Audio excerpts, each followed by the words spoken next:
أعوذ بالله من الشيطان الرجيم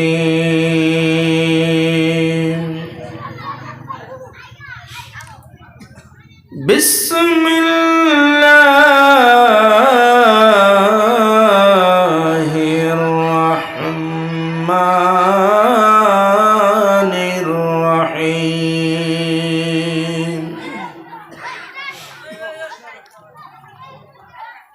يا أيها الذين آمنوا اتقوا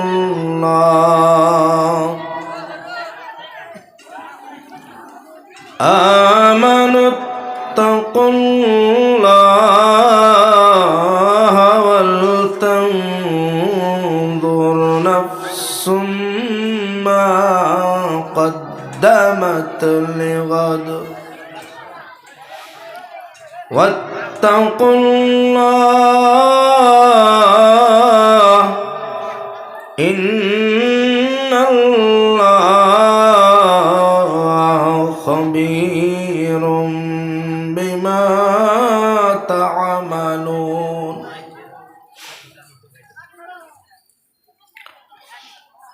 ভাই এই জায়গার ভিতরে 100 বছর বয়সের কেউ আছে? নাই। 100 বছর বয়সের কেউ নাই। 70-80 বছর বয়সের নিশ্চয় কেউ আছে। 70-80 বছর বয়সের যদি কোনো একজন ব্যক্তিকে যদি বলা হয় এই বাইরে এই মানুষগুলোর কাছে চুপ করে দেন, 70-80 বছর বয়সের কোন দাদাকে যদি বলা হয় যে তোমার দাদা কোন যুগে ছিল, কতদিন আগে জন্ম নিয়েছিল, কর গুনতে লাগবো, তাই না? হ্যাঁ, ব্রিটিশ আমলের কথা বলা লাগবো না, না তারও আগের কথা? সেই জামানার কথা বলবো, যেই জামানার কথা আমাদের সম্মুখে বললে আমরা বিশ্বাসই করব না।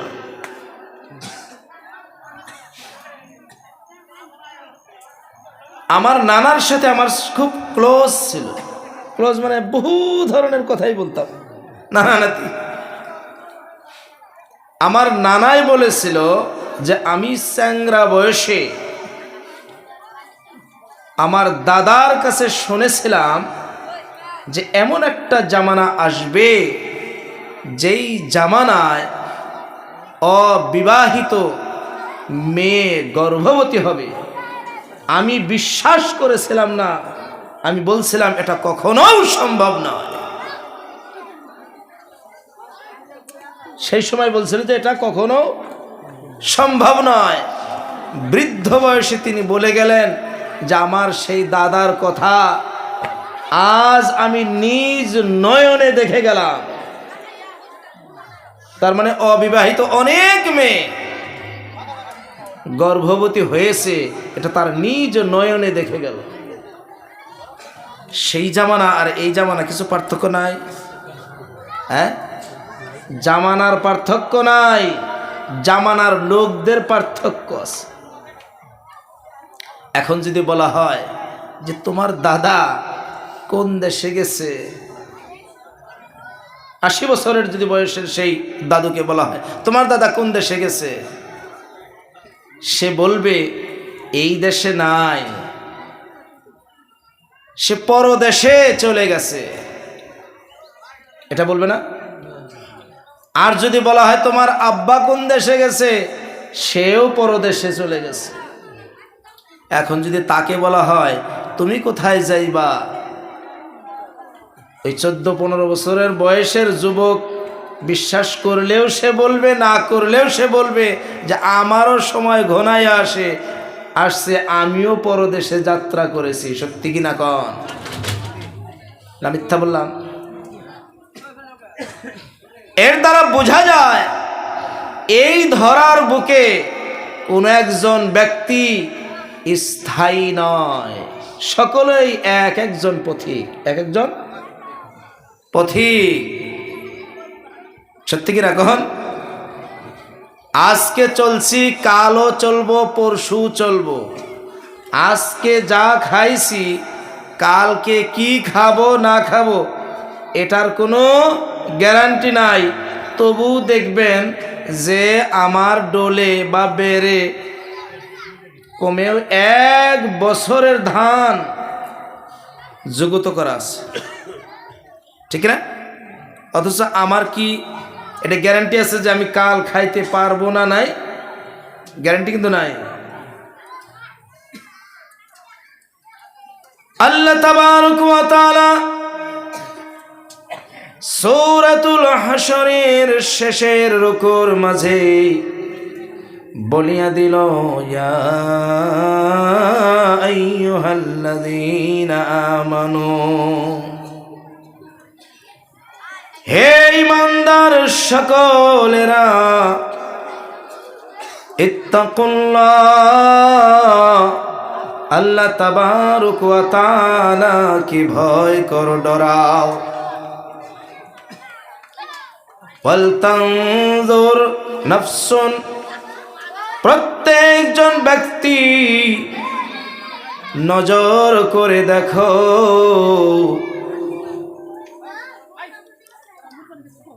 আগামী দিনের জন্য তুমি কোন বস্তুটা পাঠাইয়া দিলা। কদ্দামাত লিগত, কালকের দিনের লাইগা তুমি কোনটা পাঠাইলা। কালকে মানে আমি ঘুমাইছি রাত্রে, রাত যাওয়ার পরে যে কাল আসবো এই কালের কথা না। আমার 60 বা 70 বছরের জিন্দেগিটা আজকের জিন্দেগি, 12 ঘন্টার জিন্দেগি। আর যখন আমার এই 12 ঘন্টা চলে যাবে, তারপর রাত্রি পোষাইয়া যাবে, এই জিন্দেগিটা হলো আমার কবর থেকে জান্নাত পর্যন্ত পৌঁছার জিন্দেগি। সুবহানাল্লাহ। আল্লাহ তাবারক ওয়া তাআলা বলে, তোমার এই দুনিয়ার জিন্দেগিটার মাঝে তুমি একবার নজর করে দেখো, যেই জিন্দেগির মাঝে তুমি প্রবেশ করবে সেই জিন্দেগির জন্য তুমি কোন বস্তুটা পাঠাইয়া দিয়েছ।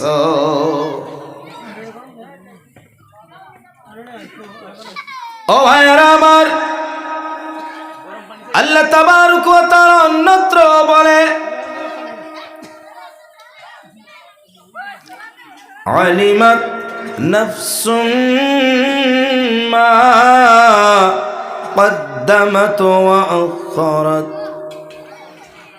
প্রত্যেকজন ব্যক্তি জানতে পারবে, কিয়ামতের ময়দানে জানতে পারবে কোন বস্তুটা সে কিয়ামতের দিনের জন্য পাঠাইয়াছিল এবং দুনিয়ার জিন্দেগিতে তা সারিয়ে আসছে। এটা জানতে পারবে কোন জায়গায়? কিয়ামতের ময়দানে দাঁড়াইয়া জানতে পারবে। তার মানে হইল দুনিয়ার জিন্দেগিতে যেই নেকির কাজ করেছিল, যেই তার সওয়াবের কাজটা করেছিল, ভাই ও ভাইরা আমার, কিয়ামতের ময়দানে নিজ নয়নে তা দেখতে পারবে।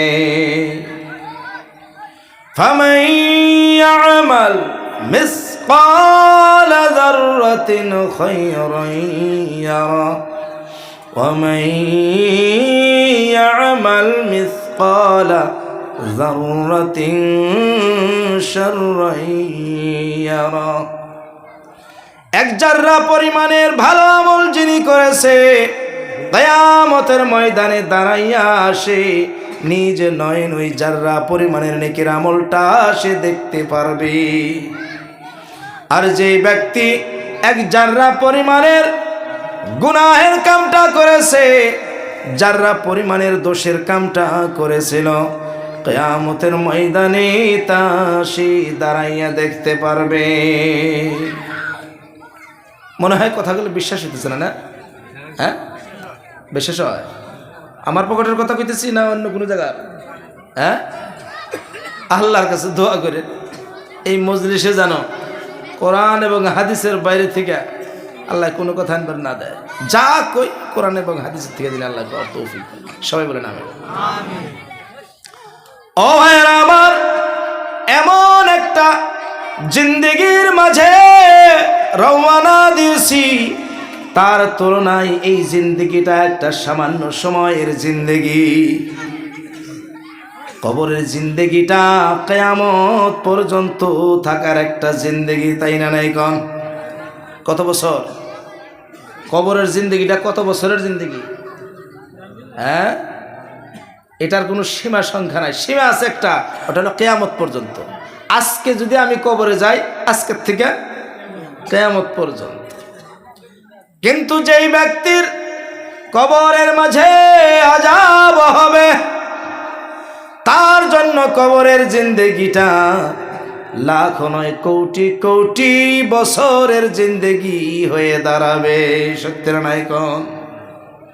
হাদিস পাকের ভিতরে আসিয়াছে, যেই ব্যক্তিটা নেকির কাম করবে, যেই ব্যক্তিটা দুনিয়ার মাঝে ভালো ভালো কাম করবে, গুনাহের কাজ করবে না, তার কবরের জিন্দেগিটা এমন একটা রাত্রের মতো একটা জিন্দেগি হবে, যেই রাত্রিতে একজন যুবক তার সুন্দরী বউটা নিয়ে রাত্রি যাপন করে, আর তার ঘুমটা পুরা হয় না, তার ওই বউটার সঙ্গে কিছু আদর আল্লাহদের মাঝে সে শয়ন করে থাকে। কোন সুবহানাল্লাহ। কবরের জিন্দেগি এত পার্থক্য। যুবক বলবে, রাত্রিটা আমার ঘুম হইল না, অল্প সময় আমি কবরের মাঝে কাটাইলাম, অমনি আখিরাতের জন্য, কিয়ামতের জন্য ইসরাফিল আলাইহিস সালাতু ওয়াস সালাম সিংহার মাঝে ফুঁক দিয়ে দিল।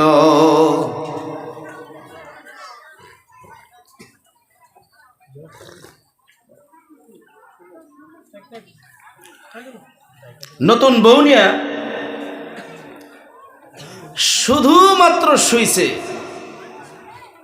কেবল নতুন বউ নিয়ে আসলো, আমরা যাকে বাসর ঘর বলি, কেবল শুইছে।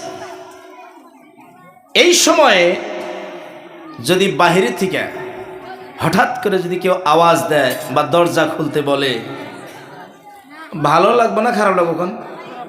হ্যাঁ, কত খারাপ।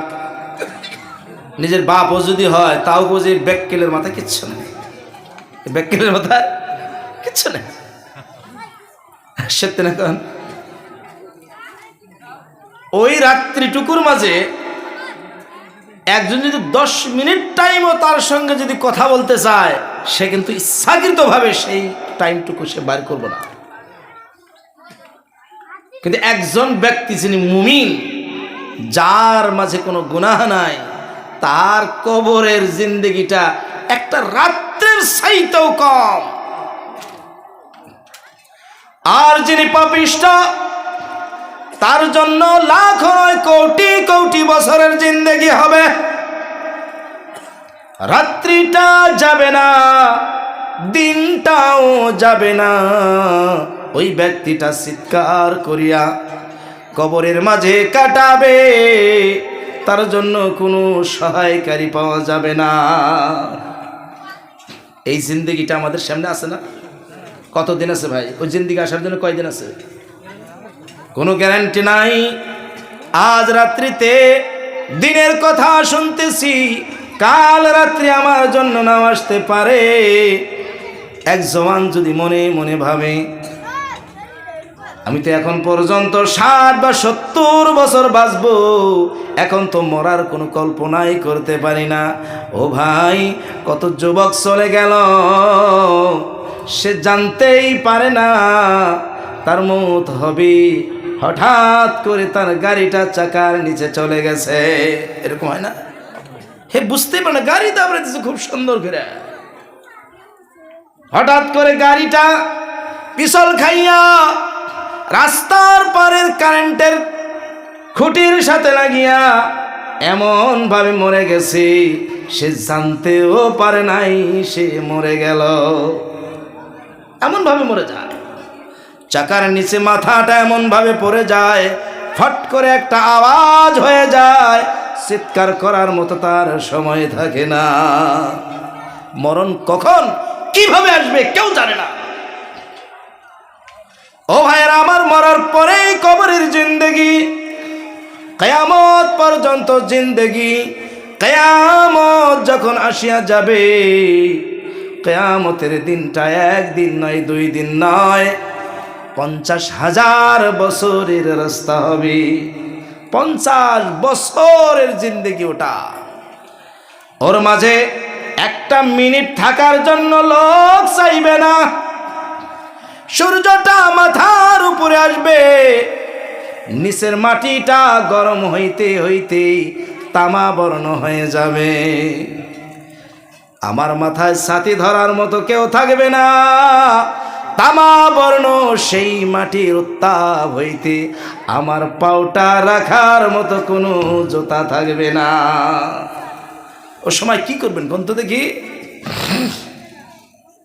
ও ভাইয়েরা আমার, চিৎকার করে কিয়ামতের ময়দানের লোকেরা আল্লাহর কাছে বলবে, আল্লাহ আমাদের হিসাবটা তাড়াতাড়ি তুমি করে নাও, কিয়ামতের ময়দানে আর থাকতে পারতেছি না, সহ্য হয় না। উলঙ্গ অবস্থায় থাকবে, তবু সে জানবেও না যে সে উলঙ্গ রয়েছে।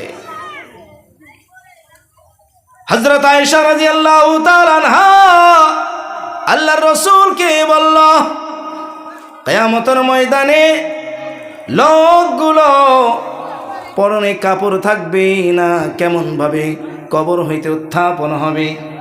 আল্লাহর রাসূল বলে, সমস্ত লোক উলঙ্গ হয়ে কবর হইতে উঠবে, কিয়ামতের ময়দানে হাসর প্রান্তরে উলঙ্গ হয়ে জমা হবে। হযরত আয়েশা রাদিয়াল্লাহু তাআলা আনহা আল্লাহর রাসূলকে বলে, ওই সময় কি কোনো লোকের শরম লাগবে না? আল্লাহর রাসূল বলে, ও আয়েশা, কে উলঙ্গ আছে আর কে পরনের কাপড় নিয়ে আছে, এই কথা ভাবারও সময় থাকবে না। অর্থাৎ কেউ কারো দিকে চায়া দেখার মতো কোনো সময় সে পাবে না। ও ভাইয়েরা আমার, এখান থেকে ব্রহ্মপুত্র নদী বহুত দূর, তাই না? হ্যাঁ, কিরকম ধার থাকে কন্ত দিকেই শাওন মাসে বা আষাঢ় মাসে পানিটা কিরকম? ওই সময়ে যদি পশ্চিম কোণায় থেকে বাতাস উঠে আসে আর নৌকার মাঝে যদি 100 জন লোক থাকে, নায়ের ভিতরে তখনই গুলথগুল লাগবে, ডুবেই নেই নাও, তার আগেই মানে জ্ঞান হারা হয়ে যাবে। আর যদি সেই বাতাসের মাঝে নৌকাটা ডুবিয়া যায়, বলেন তো দেখি, কেউ কাপড় পেন্দা আছে আর কেউ উলঙ্গ আছে, এই কথা জানার সময় থাকবে নাকি? কোন কে মা আছে আর কে বাবা আছে, কে ভাই আছে আর কে বোন আছে, সবাই বলবে আমি আগে বাঁচিয়া নেই, আমি আগে বাঁচিয়া নেই। সত্যি না নাই? কেউ কাউকে চায়াও দেখবো না। মা হয়া ছেলে কেউ চায়া দেখবো না, আর ছেলে হয়া বাবা মা কেউ চায়া দেখবো না, কারণ ও জায়গায় সবার জন্য এক বিভীষিকাময় জায়গা। কিয়ামতের ময়দানটার চাইতেও কঠিন, তার কঠিন। ও ভাইয়ের আমার, আল্লাহ তাবারক ওয়া তাআলা বলে, সেই দিনের জন্য তুমি কোন বস্তু টানা পাঠাইয়া দিলা?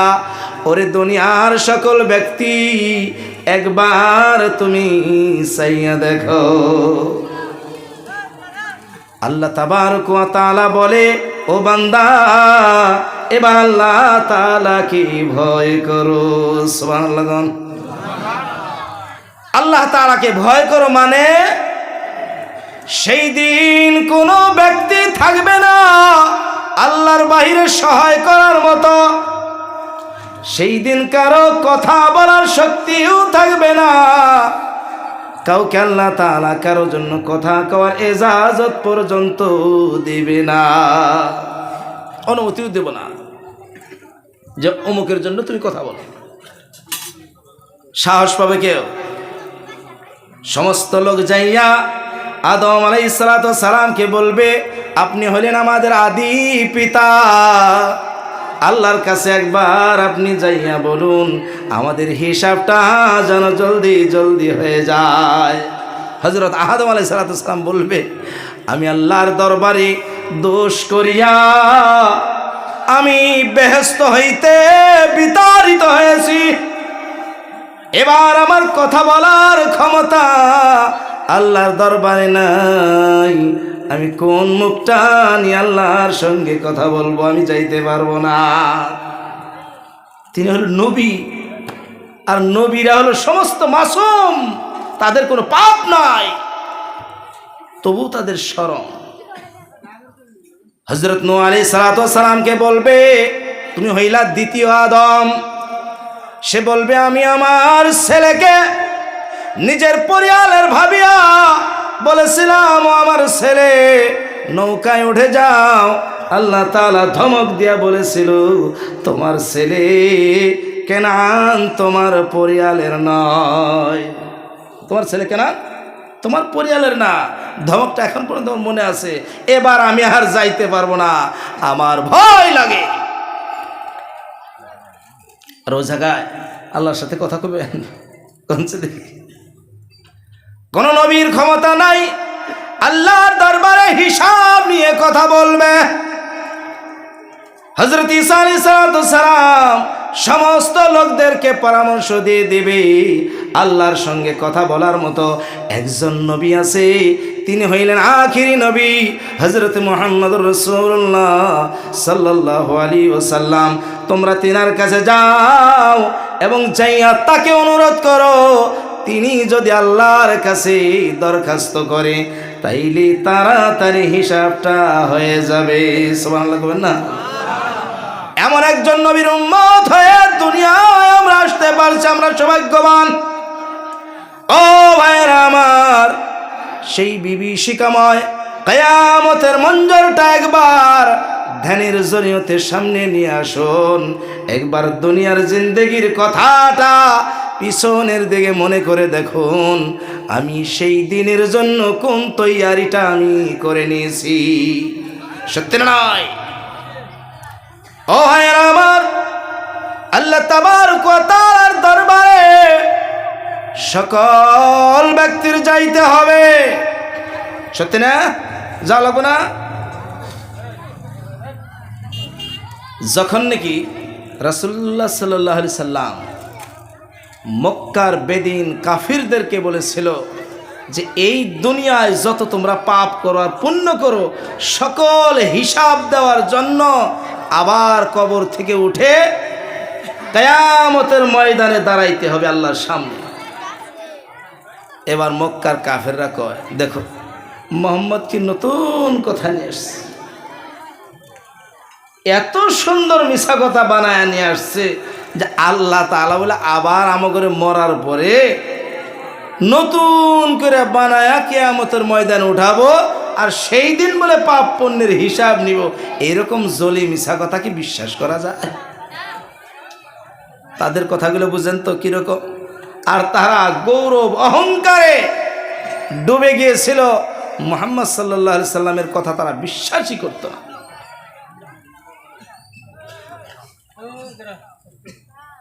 ও ভাইরা আমার, সূরা সিজদার মাঝে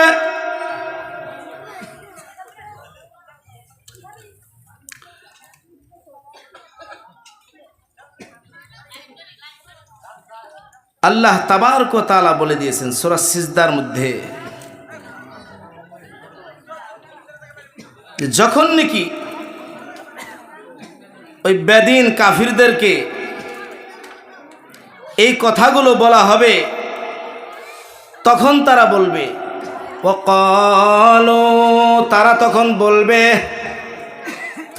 আইযা যালালনা ফিল আরদি আইন্না ইন্না লাফি খালকিন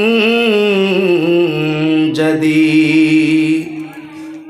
তখন তারা বলবো যে আমরা মাটির ভিতরে মইরা পয়সা গইলা হারা যাবো, আমাদের একটা কণিকা পর্যন্ত থাকবে না, আমাদের একটা হাড্ডি পর্যন্ত পাওয়া যাবে না। সকল কিছু গলিয়া পচিয়া টুকরো টুকরো হইয়া মাটির সঙ্গে মিশিয়া আমরা হারাইয়া যাব। আবার বলে আমাদেরকে আল্লাহ নামের কোনো একজন ব্যক্তি নতুন করে সৃষ্টি করবে। এটা হলো তাদের ব্যঙ্গমূলক কথা। বালহুম বিলিকাই রাব্বিহিম কাফিরুন।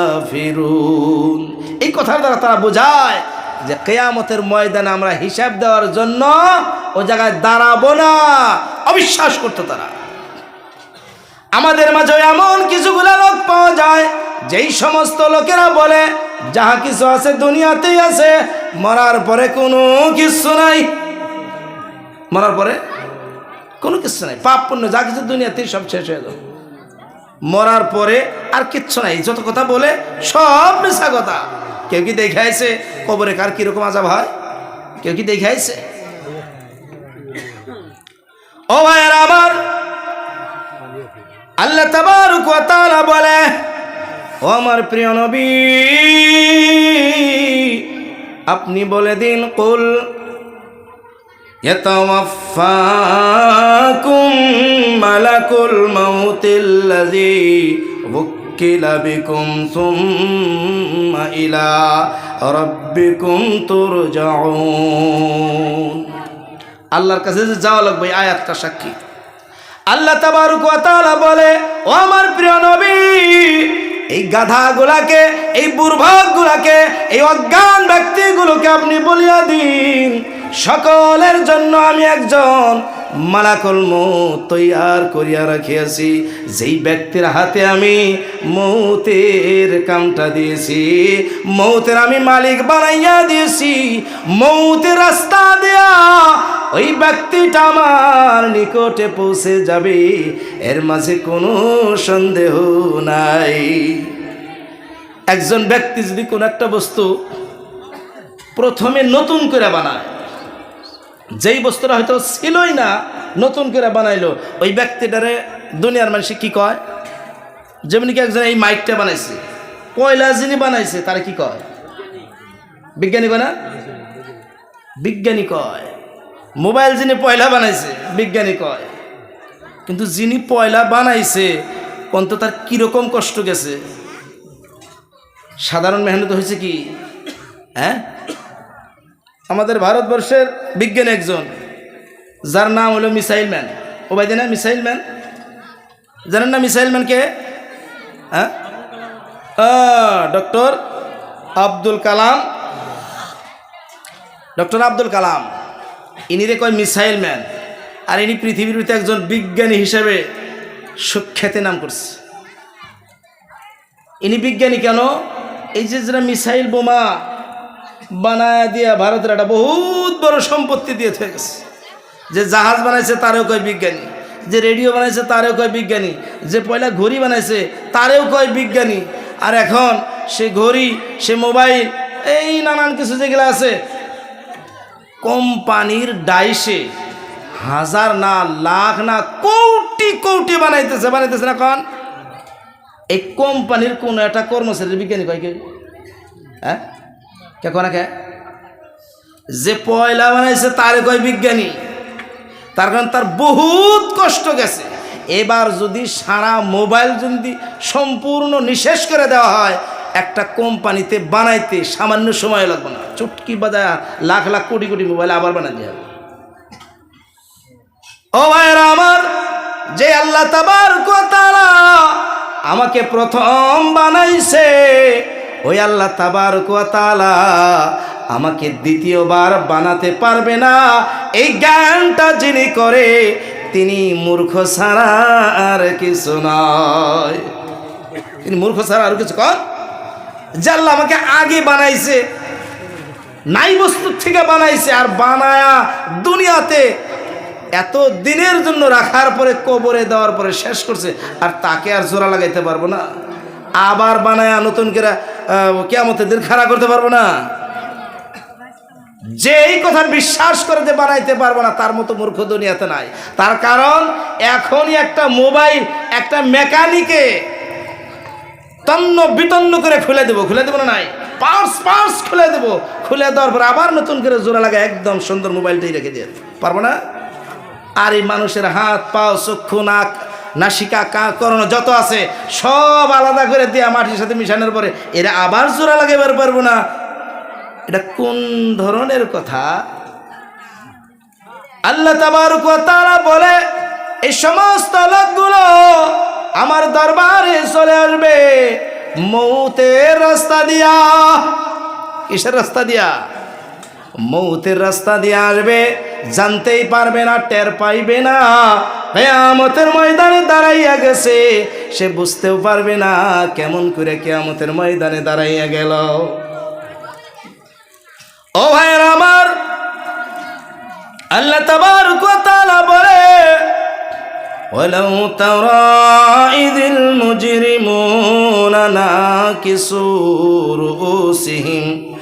রুউসিহিম ইনদা রাব্বিহিম রাব্বানা আবসারনা ওয়া সামি'না ফারজি'না না'মাল সালিহান ইন্না মুকিনুন। কতগুলো বস্তু দেখার আগে বিশ্বাস হয় না, দেখার আগে বিশ্বাস হয় না। আর ইসলামের এটাই আকীদা, যে বস্তু দেখছে ওই দেখা বস্তুর উপরে বিশ্বাস আনার নাম ঈমান না। ইসলামের আকীদা কি? যে বস্তু দেখছে এই দেখা বস্তুর উপরে বিশ্বাস আনার নাম ঈমান না। ঈমান কাকে বলে? যে বস্তু দেখা যায় না, অনুভব করা যায় না, সেই বস্তুর উপরে বিশ্বাস করার নাম হয়েছে ঈমান। আর এরকম বস্তু কয়টা ভাই? হ্যাঁ, এরকম বস্তু কয়টা? এক হাদিসের ভিতরে আসছে 6টা। কয়টা? 6টা। আর একটা হাদিসের ভিতরে আসছে 7টা। কিন্তু 6টা আর 7টা দুইটাই শুদ্ধ। তার কারণ হলো যেটার ভিতরে 7টা বয়ান করছে ওটা দুইটারে একখানে করে আবার 6টার মধ্যে আনছে। প্রত্যেকটা বস্তুই এমন যাকে কেউ দেখতেও পারবে না, অনুভবও করতে পারবে না। যাকে কেউ দেখতেও পারবে না, অনুভবও করতে পারবে না। যেমন কি আল্লাহ তাআলার উপরে ঈমান আনা, জনম ভৈরা আল্লাহ তাআলার দেখাও যাব না, আর দুনিয়াতে তার অনুভবও করা যাব না। এমন একটা জাত যিনি যারে দেখাও যাব না, অনুভবও করা যাব না, এমন জাত। ইনারে না দেখে বিশ্বাস করার নাম হয়েছে ঈমান। আর ইসলামের ঈমান হইল সকল বস্তু দেখার পরে মানুষের আকল জ্ঞান স্থির হয়, আকল জ্ঞান স্থির হয়। আর যেই জায়গার থেকে আকল কাম করে না, বুদ্ধিতে কুলায় না, জ্ঞানে ধরে না, এই জায়গার থেকে বিশ্বাস করার নাম হলো ইসলামের ঈমান শুরু। ইসলামের ঈমান শুরু। কথাটা কত দূর বুঝবার পারছেন আমি জানি না, অঙ্গমেশে কত দূর দিশা হয়েছে কি না। তো ঈমান হইল না দেখা বস্তুর উপরে বিশ্বাস করার নাম। আল্লাহ তাবারক ওয়া তাআলা বলে ও আল্লাহর রাসূল ওই সমস্ত লোকদেরকে আপনি দেখতে পারবেন আল্লাহ তাআলার দরবারে আঠো গাইরা দিয়া মাথাটা নিচা কইরা বইসা আছি। চোর যেবা মাঝখানে যে বসায় আর কোনো দম থাকে না, কোন তো দেখি দম্ভ মেরা কথা কয় কি চোরে? দম্ভ মেরা কথা কব না। যখন ধরা পড়ছে চোর টিকা গেছে তখন আর মুখ দিয়ে কথা বেরবো না, দেখবেন ওর মাথার নিচে চতুর্দিক দিয়ে লোক আছে, মাঝখানে বসায় ও মাথাটা নিচে করে থাকে। আল্লাহ তাআলা বলে মুজরিম যারা, পাপিষ্ঠ যারা, তারা আল্লাহর দরবারে আঠু গাইরা দিয়া মাথা নিচা করে থাকবো। সেদিন তারা বলবি আবসারনা, আমরা এবার দেখে নিলাম, ওয়াসামি'না, শুনিয়া নিলাম। ও আল্লাহ, যত কিছু দেখলাম আর যা কিছু এবার শুনে নিলাম, সকল বস্তুর উপরে আমাদের বিশ্বাসের 100% আসিয়াছে। অর্থাৎ আমার ইয়াকিন হয়েছে, আমার ইয়াকিন হয়েছে। আর ইয়াকিন কাকে বলে? বিশ্বাস যদি 100% পুরা হয় তাকে বলা হয় ইয়াকিন, তাকে বলা হয় ইয়াকিন। আর ইয়াকিন আমরা হয়তো এখন পর্যন্ত ভালো করে বুঝি না। আমেরিকা নামের একটা দেশ আছে না? হ্যাঁ, এটা আমাদের বিশ্বাসের 100% কি হয় না? আমেরিকা নামের একটা দেশ আছে, বিশ্বাস হয় না? বিশ্বাস হয়, অথচ আমরা কি করে নাই, দেখে নেই, খালি শুনছি, তাতে 100% বিশ্বাস। বর্তমান ইসরায়েল প্যালেস্টাইনের যুদ্ধ চলছে, 100% বিশ্বাস। সত্যি না? 100% বিশ্বাস। কারণ এমনভাবে খবরগুলা কানে আসতেছে, চতুর্দিক থেকে কানে আসতেছে, যুদ্ধ লাগছে, এরকম মারামারি, এরকম মারামারি, গাজা এরকম হামলা, এতগুলা মানুষ মরতেছে, 100% বিশ্বাস। দেখছি কি দেখি তো না? বিশ্বাস, ইয়াকিন নামের যে বিশ্বাস, এর ভিতরে 3টি ভাগ। কয়টি ভাগ? একটার নাম হইল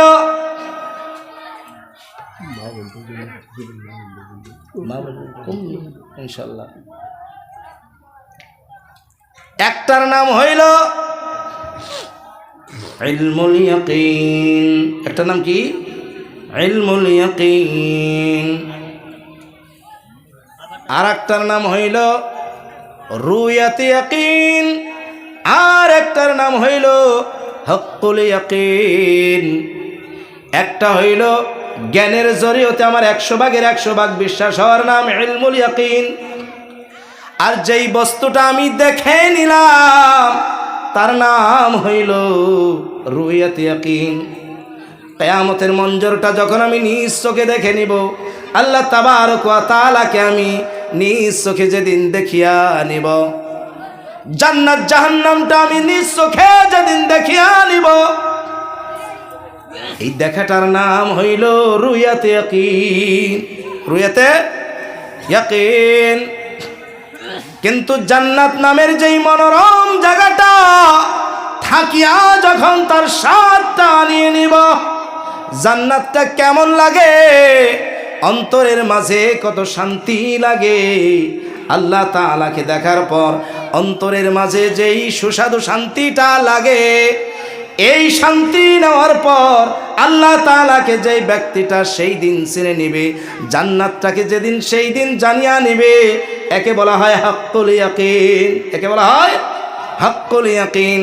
যতক্ষণ পর্যন্ত আঙ্গুর নামের ফলটা আমি খাই নাই দেখেছি, যতক্ষণ পর্যন্ত আপেল নামের ফলটা আমি খাই নাই দেখেছি, ততক্ষণ পর্যন্ত আমার হক্কুল ইয়াকিন হয় নাই।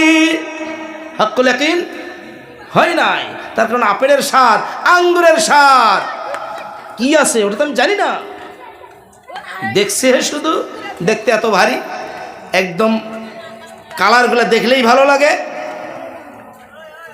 ও ভাইয়েরা আমার, কিয়ামতের ময়দানে কাফির বেঈমানরা যখন বলবে এবার দেখিয়া নিলাম, এবার আমরা শুনিয়া নিলাম, আমাদের এবার 100% বিশ্বাস হয়েছে, আল্লাহ এবার আমাদেরকে দুনিয়ার জমিনে আবার পাঠাইয়া দাও, আমরা 100% ভালো আমল করিয়া আসবো। এটিকে আসলে ইমান কর, একে ইমান বলা হয় না। ইমান তো তাকে বলা হয় যেটার খবর আমি জানি না, যার কথা আমি বুঝি না, যেটাকে আমি অনুভব করতে পারি না, শুধু আল্লাহর রসুল আমাকে খবর দিয়েছে, তার উপরে আমি বিশ্বাস করে নিয়েছি, এর নাম হলো ইমান। ও ভাইয়েরা আমার, এবার সেই দেশের পথিক আমরা, সেই দেশে চলে যাব, তেমন একটি দেশের পথিক আমরা সকলে, সবাই আমরা সেই পথের যাত্রী, সবাই আমরা সেই পথের যাত্রী হইতে পারে সে পুরুষ আর হইতে পারে সে নারী, সকলের যাত্রা আলাদা আলাদা। সকলের যাত্রা ভাই আলাদা আলাদা, কেউ কিন্তু কারো যাত্রার সাথে সঙ্গী নয়। মনে মনে ভাবতেছি যে একসঙ্গে দুইজন বসবাস করি, একসাথে ঘুমাই, একসাথেই খাই, কে আমাদের যাত্রা কি এক না? যেই ঘরের ভিতরে কথা বলা বলি হইতেছে, মানে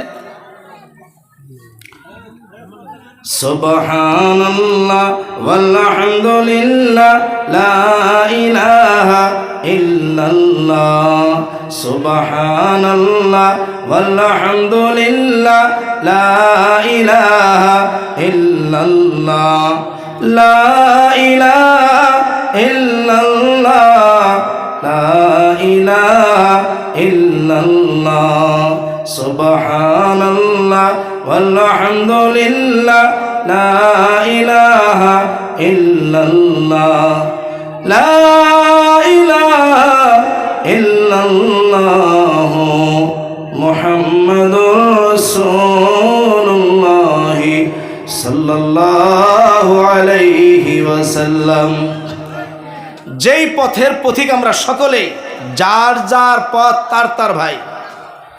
হইতে পারে একজন স্বামী স্ত্রী দুইজন মিলিয়ে একসঙ্গে সংসার করে, তবু দুইজনের পথ আলাদা আলাদা, কারো পথ কারো না। আমার পথে আমি চলতেছি, আমার বাড়ির যিনি অর্ধাঙ্গিনী তিনি তার পথে যাত্রা শুরু করেছে। আমার পথের পথিক সে না, আমি তার পথের পথিক নয়।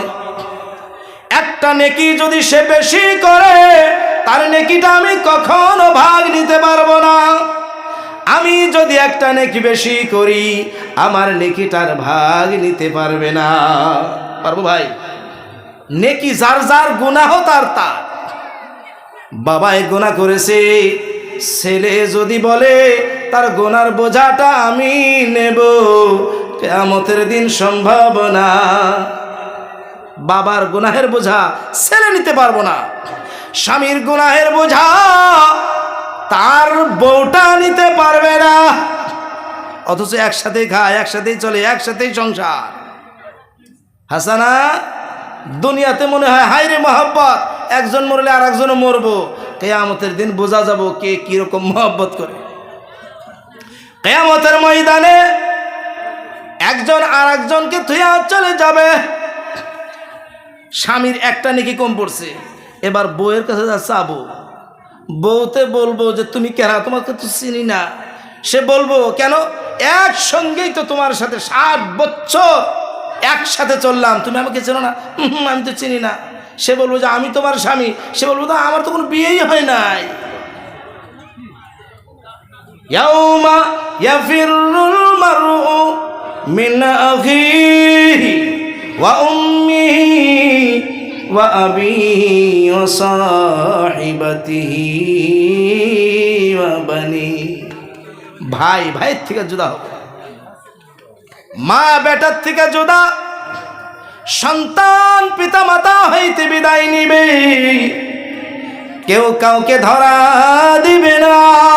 অর্থাৎ যার যার পথ তার তার। মা বোনদেরকে বলতেছি, কান ফালাইয়া শুনুন।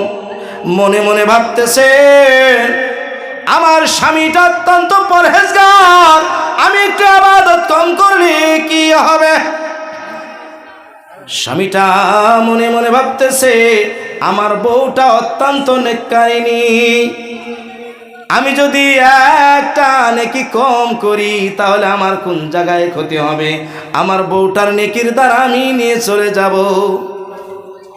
মনে মনে পিতামাতা ভাবতেছে আমার সন্তানটা নেককার, তার নেকির দ্বারাই ভর করে চলে যাব। আমাদের কিসের দরকার ইবাদত বন্দেগী করার? আছে না কিছুগুলা ভরসা করে থাকেছে। আর আজকাল যত নিষ্ঠুরতার মাঝে আসিয়াছে, কেউ কেউ বলতেছে আমার পীর সাহেব নামাজ পড়লে রোজা রাখলে আমার কোনো দরকার পড়বে না। আমার পীর সাহেবের পাগুড়ি ধরিয়া, আমার পীর সাহেবের ওই দামনটা ধরিয়া একদম জাহান্নাম পার হইয়া বেহেশতের ওই পুরীতে চলে যাব। আছে না কিছু? আমার পীর সাহেব সব করবো, ভেজাল নাই। পারের বেলায় আমার পীর সাহেব, পারের বেলায় আমার পীর সাহেব। না এক শ্রেণীর লোক অন্ত দেখি আছে, কিন্তু আর কিছুগুলা লোক মনে মনে ভাবতেছে স্বামীর সেবা করি, স্বামীর সব কিছু আমি করি, আমার স্বামী বেহেশতে যাবে, আমি তার দামনটা ধরিয়া যাইতে পারবো। এটা কি ঠিক? ও ভাই, আমল যার যার, আমল যার যার। সূরা আল ইমরানের শেষের 10টি আয়াতের তাফসীরের ভিতরে পাওয়া যায় আমল যার যার, আমল যার যার। ইন্না ফি খালকিস সামাওয়াতি ওয়াল আরদি, এই আয়াতের থেকে একদম শেষ পর্যন্ত এর ভিতরে একটা আয়াত আছে যে আমল পুরুষ এবং নারী, অর্থাৎ মরদ এবং নারী, এদের আমল যার যার, যার যার আমল তার তার। ও ভাইয়েরা আমার, এবার আসুন আমাদের কর্ম কি। আল্লাহর রাসূল সাল্লাল্লাহু আলাইহি সাল্লাম দুনিয়াতে সির্ফ নামাজ পড়ানোর জন্য আসছিল। ভাই কিছু জব দিবে নাকি? সির্ফ নামাজ পড়ানোর জন্য আসছিল? সির্ফ রোজা রাখানোর জন্য আসছে? সির্ফ হজ করানোর জন্য আসছে? সির্ফ যাকাত দেওয়ার জন্য আসছে? কোন তো দেখি এটা, হ্যাঁ কথাটা বুঝবার পারেন না, তাই না? আমরা কতজনে ভাবতেছি যে নামাজ পড়লে সব শেষ, আর কোনো বস্তুর দরকার পড়বে না, রোজা রাখে আর ভেজাল কিসে, হজ করলে তো সমস্ত গুনাহ মাফ, একদম মাফ, ভেজাল নাই। আসে না কিছুগুলো আমার ঘরের ভিতরে, সব শেষ। আল্লাহর রসুল কি আসলে এটার জন্য আসছে যে নামাজ দুনিয়ায় চলবো, রোজা দুনিয়ায় চলবো, আর বছর বছর হজ করে বাস মক্কাতে সমস্ত টাকা দিয়ে আসবো, এটা নেকির কাম, আর দুনিয়ায় নেকির কাম নাই। একটু মকসুদ জেনে নেই, আল্লাহর রসুল দুনিয়াতে আসার মকসুদ আসলে কি? ও ভাইয়েরা আমার, একজনের সন্তান যদি কেউ হত্যা করে, আর একজনের মেয়েকে যদি কেউ ধর্ষণ করে, আর একজনকে যদি জুলুম অত্যাচার করে, এই দুনিয়ার নামাজ রোজা সকল কিছু উল্টে যাবে। সত্যি না, সত্যি কিনা কন? মৌলানা সাহেবের মেয়েটা আর একজনের সঙ্গে চলিয়া গিয়েছে। ও ভাইয়েরা আমার, মৌলানা সাহেবের ছেলে হইয়া আর একজনকে হত্যা করেছে। দেশের বাদশাহ এমন জুলুমকারী, উঁচা নিচা কাউকে দেখে না, সবার উপরে জুলুম করে। থাকবো কোন নামাজ রোজা? কথা কয় না। আল্লাহর রাসূল আসার মকসুদ হইল দুনিয়ার মাঝে শান্তি কায়েম করা। শান্তি শুধু নামাজের দ্বারা হয় না, শান্তি শুধু রোজার দ্বারা হয় না, শান্তি শুধু হজের দ্বারা হয় না। শান্তির যেইগুলা কাজ, সেইগুলা কিছু আলাদা ধরনের কাজ। দুনিয়ায় যতক্ষণ পর্যন্ত জুলুম অত্যাচার কমবে না, যতক্ষণ পর্যন্ত জুলুম অত্যাচার পূর্ণ দরজায় চলতে থাকবে, ও ভাইয়েরা আমার, এতিমকে যতক্ষণ পর্যন্ত জুলুম করা হবে, মিসকিনদের উপরে যতক্ষণ পর্যন্ত জুলুম করা হবে, ইসলামের রূপরেখা পূর্ণ দেখা যাবে না। আর কোরআন তার কথাটাই বারবার বলছে। আল্লাহর রসুলকে আল্লাহ তাআলা বারবার এই কথাগুলাই বলে দিয়েছে, ইতিমের উপরে তুমি কহর হইও না, মিসকিনকে তুমি ধমক দিও না।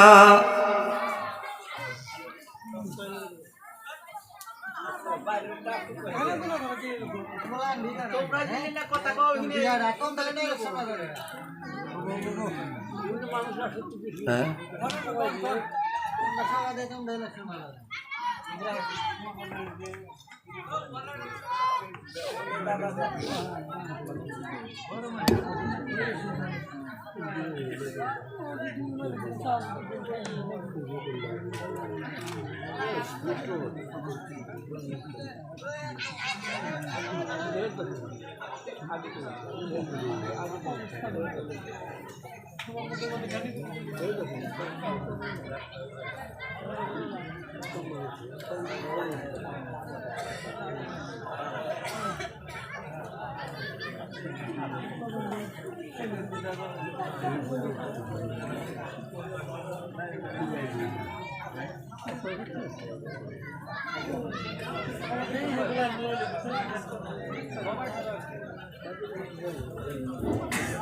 আলহামদুলিল্লাহ ইনশাআল্লাহ কেউ উঠাউঠি করবেন না হুজুরের সুন্দর ভাষণ দিচ্ছে কেউ উঠাউঠি করবেন না যদি আপনারা কথাবার্তা বলেন আমি বন্ধ করে দেব এদিক থেকে যদি কোনো আওয়াজ আসে এদিক থেকে যদি কিছু ফুসফাস আওয়াজ আসে আমার কথার লাইনও এলে যাবে আপনারা খারাপ পাইবেন না আমার কথা বুঝতে পারছেন বিভিন্ন ধরনের বাইরে থেকে কথা কবেন আবার এদিকে এদিকে কিছু টুকটাপ করবেন এই নিয়ে একজন হয়তো আলাদা কথা কবেন কথাগুলো আইলে আসবে আমি গোসে আনবার চাইলেও আসবো না কাজে সকলকে অনুরোধ করছি আমাদের মুফতি সাহেব আসার আগে অল্প সময় শুনেন আমি কথা বলতে পারি না আল্লাহ আমার এরকম ইলিম কালাম দেয় নাই অল্প সময় শুনেন যাই বলি পাগলের মতো কথাগুলো খুব ধ্যান দিয়ে শোনেন সকলকে অনুরোধ করছি অল্প সময়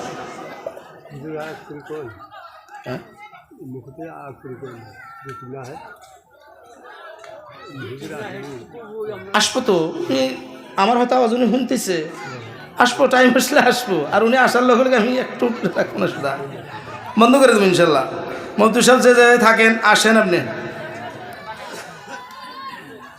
একটু সকলে এইদিকে ধ্যান করেন আমি কোন দিকে ছিলাম যে যার যার রাস্তা তার তার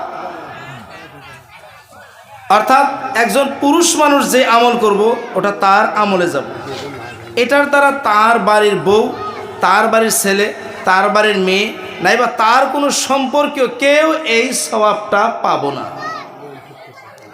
একটা মেয়ে মানুষ যে আমল করব এর অংশীদার কোনো পুরুষ মানুষ হইতে পারবো না বোঝা গেল আমল হইল যার যার এখন যদি আমি কারো আশায় বসে থাকি আমার বোকামি হবে না কোন বোকামি হবে না নাই আমি কারো আশায় বসে থাকতে পারবো না আমি আমার ঠ্যাঙ্গে আমি আমার পাখায় ভর দিয়ে উড়ে যাইতে লাগবো আমি আমার ঠ্যাঙ্গে ভর দিয়ে আমি পুলসরাতের রাস্তা পার হইতে লাগবো আমাকে কেউ সহায় করব না কবরের মাঝে যদি কোনো একজন ব্যক্তি শুয়ে থাকে আর যদি তার উপরে যদি আযাব শুরু হয়ে যায় কবরের পাশে বসে তার ছেলে নাইবা তার মেয়ে নাইবা তার কোনো সম্পর্কীয় কোনো ব্যক্তি কবরের আযাব হইতেছে সামান্য টের পাবো না ওই কবরবাসীর কোনো চিৎকার শুনতে পারবো কবরবাসীর চিৎকার শুনতে পারবো না ওই কবরবাসীর আহ শব্দ শুনতে পারবো না সামান্য সহায় করতে পারবো না যদিও শুনেও তবু সহায় মাত্র করতে পারবো না মাহতারাম দোস্ত বুজুর্গ কবরের মাঝে যে আযাবগুলো হয়ে থাকে ওই আযাব সম্পর্কে যদি সামান্য কেউ টের পায় সারা জীবনের মতো এই দুনিয়ায় সে সংসার করতে পারবে না দুনিয়ার মাঝে তার থাকাটা অসম্ভব হয়ে যাবে চিন্তায় চিন্তায় দুনিয়া থেকে বিদায় নিয়ে চলে যাবে সে মনে মনে ভাববে আমি যদি কবরবাসী না হইতাম আমার যদি কোনো জায়গায় কবর না হইতো তার কারণ হইল কবরের মাঝে যেই আযাব আর কবরের মাঝে যেই চিৎকার করবে ওটা একবার দেখলে সে দুনিয়ায় বাইসা থাকতে পারবে না আল্লাহ তাআলা একদম বন্ধ করে দিয়েছে যে কারো আযাব সম্পর্কে কারো জানার ক্ষমতা নাই এই দুনিয়ার বুকে মানুষ জিন্নাত এরাই শুধু কবরের আযাব সম্পর্কে জানে না বাকি সকলেই তার খবরটা জানে ফেরেশতারাও জানে কবরের মাঝে কি হয়। অন্যান্য জানোয়ার, কুকুর, বিলাই, উট তারাও জানে কবরের মাঝে কি হয়ে থাকে, তারা জানে। হুজুর সাল্লাল্লাহু আলাইহি ওয়াসাল্লাম এক রাস্তা দিয়ে যাওয়ার সময় তার উট লাফানো শুরু করলো। আল্লাহ রসুল বলল, সাহাবারা, এই জায়গার ভিতরে দুইটা কবরের মাঝে আযাব হইতেছে, উট লাফানো শুরু করে দিয়েছে। এই জায়গার ভিতরে দুইটা কবরের ভিতরে আযাব হইতেছে, উট লাফান শুরু করছে, তার মানে উঠে জানতেছে এই কবরের ভিতরে আযাব হইতেছে। সাহাবারা বলল, হে আল্লাহর রসুল, কিসের জন্য আযাব হইতেছে? আল্লাহর রসুল বলল, এদের বেশি গুনাহ নয়, একজনের মধ্যে আছে চুগলখড়ির মতো গুনাহ, আর একজনের মাঝে আছে পেশাব করে পায়খানা করার পর তিনি পূর্ণরূপে পাক হইত না। ছোট ছোট গুনাহ, তাই না? দুটা ছোট ছোট গুনাহ না? গীবত চর্চা করা আমাদের ভিতরে তো পাপই না। বর্তমান আমরা মনে করি তো কোনো পাপই না, গীবত চর্চা করাই যায়। ওয়াইলুল লিকুল্লি হুমাযাতিল লুমাযা, এই সূরাটার ভিতরে যারা গীবত করে এবং লোকদেরকে সামনে সামনে শরম দেয়, ওই ব্যক্তিগুলার জন্য যেই জাহান্নাম, ওই জাহান্নামটার আযাব কি রকম, ওই জাহান্নামের ভিতরে যেই আযাব, ওই আযাবটা এত ভয়ানক যে তারে জ্বলায়া জ্বলায়া হাড্ডি মাংস পর্যন্ত যখন পুড়ে যাওয়ার পরে কলিজায় আগুন লাগবে। কোন জায়গায়? হৃৎপিণ্ডর মাঝে আগুন লাগবে। মানুষ তো মরবো না। দুনিয়ায় যদি কারো যদি সামান্য চামড়া ঝলসা যায়, পুরেও যায় না, ঝলসা যায়, আর মাংসপিণ্ডটা সামান্য লাল বর্ণ হয়ে যায়, মরে যায় না? তারা শাস্তিতে মরে যায়, কিন্তু অথচ তার মাংস পুরে সারখার হয় না, ছালটাও পুরে সারখার হয় না, সির্ফ ঝলসা যায়, ঠোসা পুরে যায়। ও ভাইয়েরা আমার, কবরের মাঝে ওই ব্যক্তিগুলোকে কলজা পোড়াইয়া ছাই করে দেওয়া হবে। জাহান্নামের মাঝে হৃৎপিণ্ডটা আগুন লাগাইয়া কয়লা করে দেওয়া হবে। এত আযাব হবে, এত ভয়ানক আযাব হবে, তারা চিৎকার করবে শুধু গীবত চর্চা করার জন্য। সির্ফ গীবত চর্চা। পেশাব পায়খানা হইতে পাক না হওয়া ছোট গুনাহ মনে করেছি। পেশাবে ঢিলা কুলুম নেয় না, পায়খানার মাঝে ঢিলা কুলুম নেয় না, পরিষ্কার হয়ে যায় না, নাপাকিটা থাকিয়াই যায়, তারপরেও সে অন্যান্য ইবাদত বন্দেগী লিপ্ত হয়ে যায়। এটা এত বড় পাপ, এত বড় পাপ, জাহান্নামের আগুন দিয়ে তাকে জ্বালানো হবে। জাহান্নামের আগুন দিয়ে জ্বালানো হবে, কবরের মাঝেই তার শাস্তি শুরু হয়ে যাবে। অথচ বাকি ইবাদত বন্দেগী তার আছেই। ও ভাইয়েরা আমার, এমন একটা কবরের মাঝে এত আযাব রয়েছে, এর থেকে বাঁচার উপায় কি? এর থেকে বাঁচার উপায়, এই দুনিয়ার বুকে যেইগুলো আল্লাহর রসুল বলেছে, আল্লাহর কোরআনে বলেছে, এর উপরে পূর্ণভাবে বিশ্বাস করা এবং আমলে আনা। প্রত্যেক দিন সকালে আজান হয়ে থাকে, শুয়েই থাকি, সারা দিন 5 বার করে আজান হয়, আমি অবহেলা করে অন্য মনস্ক হয়ে থাকি। সকালবেলা শুয়ে থাকি, ইশারের আজান হয়, শোয়ার জন্য তৈয়ারি করি, জোহরের আজান হয়, কামে ব্যস্ত থাকি, আসরের সময় তো মশগুল আর মশগুল, মাগরিবের সময়টা হেলায় কাটাইয়া দেই, একবার আমার দ্বারা মসজিদে যাওয়া হয় না। সত্যি না? সমাজের মধ্যে যে যেভাবে চলুক না কেন, আমার তো কোনো আসে যায় না। আমি মাস গেলেই 40-50 হাজার টাকা, লক্ষ টাকা আমি কামাই করে থাকি। গরিব ভাই একটা মরে গেলে আমার কোন জায়গায় আসে যায়? ওর মেয়েটার যদি বিবাহ না হয় আমার কোন জায়গায় আসবে যাবে? আসছে ছেড়ে দেন। ও ভাইয়েরা আমার, কবরটা আমার সামনে, প্রত্যেক দিন আমাকে কবর ডাকতেছে, অমুক ও রহিমউদ্দিন ভাই, আমি কবরটা মাটির ঘর, আমি কবরটা কিরামাকড়ের ঘর, আমি কবরটা কীটপতঙ্গের ঘর, আমি সাপ বিচ্ছুর ঘর। প্রত্যেক দিন কবর ডাকি। ওই কবরের মাঝে যেই ব্যক্তি শয়ন করবে, যদি সে নেক হয়, কবর থেকে আওয়াজ আসবে, ও রহিমউদ্দিন ভাই, দুনিয়ার জমিনে যতগুলা লোক চলতো ফিরতো, সমস্ত লোকগুলার মাঝে তুমি সব চাইতে ভালো ব্যক্তি ছিলা। তুমি আজ আমার সুপুর্দ হয়েছ, এবার তুমি আমার সৎ ব্যবহারটা দেখতে পারবা, সৎ ব্যবহারটা তুমি বুঝতে পারবা।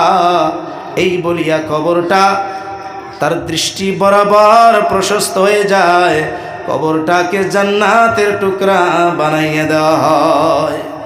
কবরটা তার জন্য জান্নাতের টুকরা হয়ে যায়।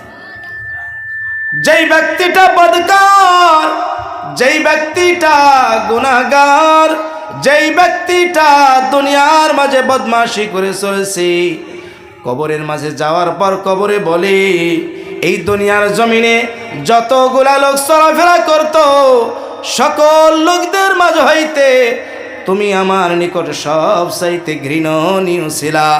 এবার তুমি আমার সুপুর্দ হয়েছ, এবার তুমি বুঝতে পারবা, দেখতে পারবা, জানতে পারবা, আমার ব্যবহারটা তুমি বুঝতে পারবা। এই বলিয়া কবরের এক পাঁজরের মাটি একদিকে এক প্রান্তরে চলে যায়, আর এক পাঁজরের মাটি পৃথিবীর আর এক প্রান্তরে চলে যায়।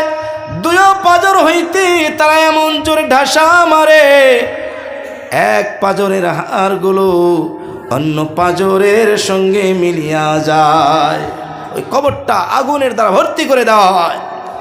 99টা সাপ তার মাঝে ঢুকাইয়া দেওয়া হয়। এক একটা সাপের দৈর্ঘ্য 1 মাসের পথ, তার এত বিষ। যদি ওই সাপটা দুনিয়ার ভিতরে একবার ফুক মারিয়া দেয়, দুনিয়ায় কিয়ামত পর্যন্ত ঘাস পর্যন্ত জন্ম নিবে না। একবার তাকে দংশন করবে, সে 70 গজ মাটির নিচে ধসিয়া যাবে। ও ভাইয়েরা আমার, এইভাবে প্রতিদিন ফজরের নামাজ না পড়ার দরুন জহর পর্যন্ত কাটবে, জহরের নামাজ না পড়ার দরুন আসর পর্যন্ত সাপগুলো কামড়াইতে থাকবে। আসর থেকে মাগরিব, মাগরিব থেকে এশা, এশা থেকে আবার ফজর পর্যন্ত ওই ব্যক্তিটাকে সাপ দংশন করতেই থাকে। ও ভাইয়েরা আমার, এই দুনিয়ার বুকে আনন্দ ফুর্তির মাঝে চলতেছি, কোনোদিন কবরের কথা চিন্তাও করি না, কবরের কথা কোনোদিন ভাবিও না যে সামনে আমার কবর, সামনে আমার একটা এমন যাত্রা, যেই যাত্রার প্রথম যাত্রাতে আমি কবরের মাঝে চলে যাব। আসেন মুফতি সাহেব, আসেন। ও ভাইয়েরা আমার, এই ভয়ঙ্কর কবর সামনে রাখিয়া একবার চিন্তা করে দেখি, আমি দুনিয়া হইতে কি কামটা না করলাম, আমি কতখানি নেকি করলাম, আমি কতখানি বদি করলাম। আমি প্রত্যেক দিন আমার হিসাবটা একবার নিয়ে দেখি। সারাদিন যত কাম করি না কেন, যখন নেকি শুইতে যাব, সারাটা দিনের হিসাবটা নিয়ে আমি শুইব। আজ আমি ফজরের নামাজ পড়লাম না নাই, ফজরটা আমি কেমন করে পড়েছি, ফজরটা আমার কাজা কেন হইল, ফজর হইতে জহর পর্যন্ত কতগুলো কাম আমি করলাম, এর মাঝে মিথ্যা কথা বললাম না নাই, কারো হারাম মাল নিয়েছি না নাই, আমি কোনো কুকর্ম করেছি কি না, এই সমস্ত হিসাবগুলো রাত্রিবেলায় শোয়ার সময় আমি যেন করে নেই। তার কারণ আমার সামনে কবর, আমি যেন কবরের মাঝে পাপ নিয়ে না ঢুকি, আমি যেন কোনো জুলুম নিয়ে যাতে কবরের মাঝে না ঢুকি। প্রতিদিন কবর আমাকে ডাকতেছে। রাসূলুল্লাহ সাল্লাল্লাহু আলাইহি ওয়াসাল্লাম হযরত আলী রাদিয়াল্লাহু তাআলা আনহুকে প্রতিদিনের কয়েকটা আমল দিয়েছে। তার মাঝে একটা আমল যে প্রত্যেক দিন তুমি হিসাব করে ঘুমাইবা, যে তুমি সারা দিন কোন কাজটা করলা। মহাসেবা কয় যারে, প্রত্যেক দিন মহাসেবা সির্ফ একটা জায়গায় চলে, বাকি জায়গায় মনে হয় খুব কম চলে। সেটা হলো তবলিগের মাঝে যখন নাকি রাত্রে শুইতে যায়, ওই একটা পর্ব থাকে মহাসেবা। মহাসেবা নামের একটা রুটিন, প্রত্যেক দিনের একটা রুটিন থাকে। একজনকে বা দুইজনকে দায়িত্ব দেওয়া হয় যে তুমি হিসাবটা নিবা। যখন ব্যক্তিগুলো শুইবার গেছে, ওই শোয়ার সময় ঘুম আসে নাই, সেই সময় যায় সেরা তাকে বলবো যে আপনি আজকে সারাদিন 5 ওয়াক্ত নামাজ জামাতের সাথে আদায় করছো কি, তকবিরে উলা পাইছো কি, তালিমে বসছিলা কি, বিভিন্ন ধরনের তার প্রতিদিনের হিসাবগুলো মহাসেবার দ্বারা নেওয়া হয়। নারায়ে তাকবীর।